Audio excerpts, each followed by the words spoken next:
السلام علیکم سامعین، 7 جمادی الاولیٰ کی تاریخ شروع ہو چکی ہے، 29 اکتوبر ہے۔ خبر کا عنوان ہے دیش دنیا۔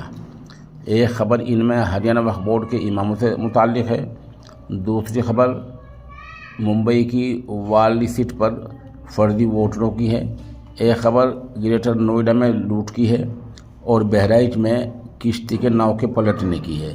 چاروں خبر سنیے۔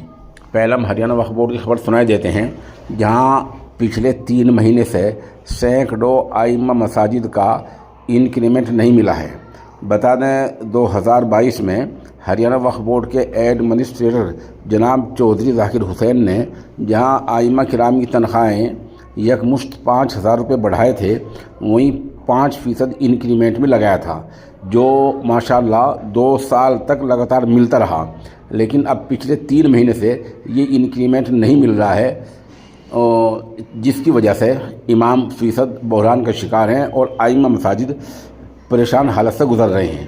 عام طور پر یہ سمجھا جا رہا ہے کہ کچھ دن پہلے چندی گڑھ میں چودھری ذاکر حسین نے نئے وقف ترمیمی قانون کی حمایت میں ایک بڑا پروگرام کیا تھا، جس میں ائمہ مساجد کو مدعو کیا تھا، لیکن ہریانہ وقف بورڈ کے ائمہ نے جرأت کا مظاہرہ کرتے ہوئے اس کا بائیکاٹ کر دیا۔ اس بائیکاٹ کے بعد میں چودھری ذاکر حسین اماموں کے خلاف ہو گئے ہیں اور تب سے یہ معاملہ لٹک رہا ہے۔ اس بارے میں اسلام نگار نے، یہ آپ اسکرین پر دیکھیں، چودھری ذاکر حسین کے واٹس ایپ پر لکھا کہ اس کی وجہ کیا ہو سکتی ہے، کوئی جواب نہیں دیا۔ ہم نے ہریانہ وقف بورڈ کے CEO محمد شاہین کو لکھا، یہ دیکھیں اسکرین پر، انہوں نے سرے سے کوئی جواب نہیں دیا۔ یعنی 2 دن سے اس سوال کا جواب دینے کی ضرورت بھی زحمت گوارا نہیں کی کہ آخر ہریانہ وقف بورڈ کے ائمہ کا انکریمنٹ کیوں نہیں مل رہا ہے۔ اس سے آپ اندازہ لگا سکتے ہیں کہ ہریانہ وقف بورڈ کے اماموں کے تئیں چودھری ذاکر حسین یا CEO محمد شاہین کتنے سنجیدہ ہیں۔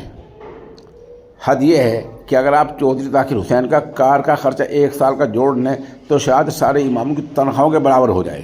خود اتنا خرچ کر رہے ہیں اور بورڈ میں افراتفری اس طرح مچ رہی ہے، اور وقف بورڈ کے اماموں کو انکریمنٹ دینا کے لیے کھاتے میں بظاہر پیسے نہیں ہیں۔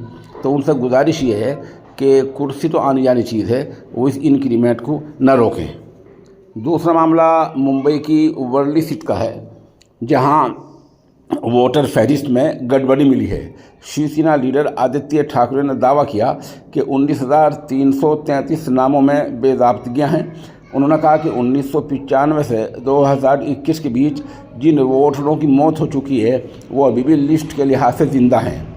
3-4 لوگوں کے رہنے والے کمرے میں 38 ووٹروں کے پتے لکھے ہیں، اس کی جانچ ہونی چاہیے۔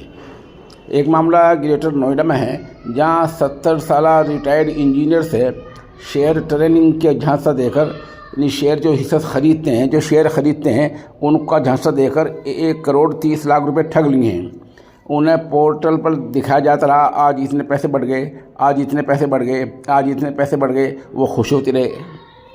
جب اخیر میں پیسے نکالنے چاہے تب بھید کھلا، وہ پیسے نکلے نہیں۔ اب انہیں تھانے سے رجوع کیا ہے، پولیس معاملے کی جانچ کر رہی ہے۔ ادھر اتر پردیش کے بہرائچ کے ایک گھاٹ پہ لوگوں سے بھری ناؤ کشتی پلٹ گئی ہے، اس میں 26 لوگ سوار تھے، 5-6 لوگ تیر کر واپس آ گئے ہیں، باقی لوگ ابھی لاپتہ ہیں، ان کے بارے میں کچھ نہیں کہا جا سکتا ہے۔